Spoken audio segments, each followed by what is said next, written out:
మా కాళ్ళు మీకు మా పాపం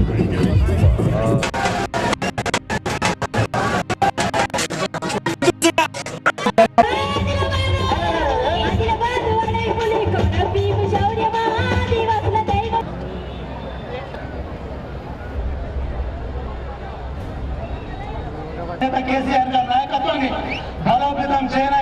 ఈ మధ్యలో ఒక ఘోరం జరిగింది.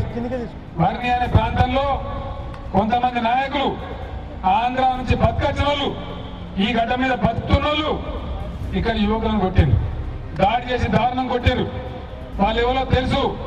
జిల్లా ఎస్పీ గారు కూడా నేను రిక్వెస్ట్ చేస్తా ఉన్నా, ఇవాళ 8 రోజులు గడిచిపోయింది, సింగిల్ వ్యక్తిని కూడా మీరు అరెస్ట్ చేయలేదు. ఏం కారణం, ఎందుకు అరెస్ట్ చేయలేదు? ఈ దొంగలు వస్తే వాడు కూడా బ్రిటిష్ వాయిస్రాయ్ వస్తే ఇండియన్స్ అరెస్ట్ చేసినట్టు, చంద్రబాబు నాయుడు వస్తే ఇంకోటి వస్తే మా కార్యకర్తలు మా నాయకులు అరెస్ట్ చేస్తున్నారు. మరి మా నాయకుల మీద బ్రూటల్ గా దాడి జరిగితే ఎందుకు ఇవాళ ఒక్కరిని కూడా అరెస్ట్ చేయలేదు? దీనికి నిజామాబాద్ ఎస్పీ గారు కూడా జవాబు చెప్పాలని మనం చేస్తా ఉన్నా.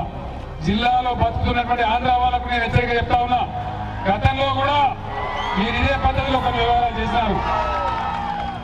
మీరెంతనో మేమెంతనో మీకు తెలుసు. తెలంగాణ 3వ కన్ను తెరిస్తే ఉప్పుగాని ఊతే కొట్టుకొని పోతారు మీరు. అయినా కూడా మిమ్మల్ని మేము ప్రోవోక్ చేయడం లేదు, మిమ్మల్ని మేము అగౌరవపరచడం లేదు, మిమ్మల్ని మేము పుట్టలో పెట్టుకొని కాపాడుకుంటున్నాం. ఎప్పుడో 100 ఏళ్ల కింద బతకొచ్చేదని మేము మిమ్మల్ని గౌరవంగానే చూస్తున్నాం, మర్యాదగానే చూస్తున్నాం, మాలో ఒకరిగానే భావిస్తున్నాం.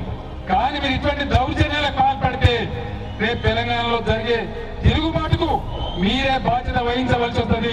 దానికి ఎవరు కూడా బాధ్యులు కాదని చెప్పి మనం చేస్తా ఉన్నా. ఈ దురాఘాతాలు మానుకోవాలని చెప్పి మనం చేస్తా ఉన్నా. నేను